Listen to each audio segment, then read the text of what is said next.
Setsima TV, l'actualité en temps réel dans la spontanéité et la rigueur. Setsima TV, xibaar yu wér te wóor. mbokk internet yi nuyu na leen bu baax a baax saa su nekk seen mbégte suñu bànneex ni ngeen ko bëggee la ñu koy defee ak yéen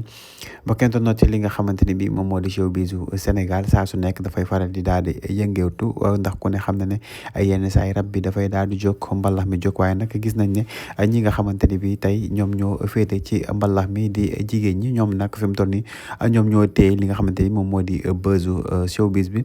ku ci mel ne Aïda Samb gis nañ ko mu def ab sortie fi nga xamante ni moom moo di ci Pape Cheikh Diallo xam ne daal moom mag ña ngi koy acharné di ko saaga ci ay compte am lu ci mel ni compte TikTok am ak fi nga xamante ni moom moo di compte YouTube am mu nen nag moom nag nangu na showbiz lépp li nga xamante ni bi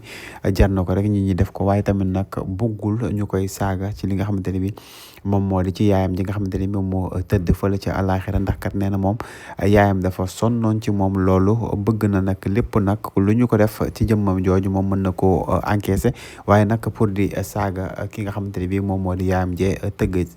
tëdd ci àllaaxira moom nag du ko nangu nag benn yoon lu ñu waral nag mooy coow yi nga xamante ni bi moom moo dox ci diggante ki nga xamante ni bi moom moo di Titi ak ki nga xamante ni moom moo di Aïda Samb naka noonu nag gisoon nañ featuring bi nga xamante ni bi ki nga xamante ni bi moom moo di Aïda Samb defoon na ko Viviane ak ki nga xamante ni bi moom moo di Mia Guissé noonee nag la coow li jógee tey ba nag ki nga xamante ni bi moom moo di Aïda Samb ñu koy saaga fi nga xamante ni moom mooy ci réseaux sociaux yi ca biir émission Pape Cheikh Diallo ba nag moom sax nag bëggoon naa tuur li nga xamante ni moom moo di ay rongañ mais nee na bëggul yàq émission bi waaye daal la ñu koy def ci jamono yi ni mu toll nii moom metti na ko lool moom nag Aïda Samb ba sax ma nga suy wax naan képp ki nga xamante ni bi gis na ko mu koy saaga ci réseaux sociaux yi bu ko xamee dana ko yóbbu ci yoon daal di def li nga xamante ni bi moom moo di liggéeyam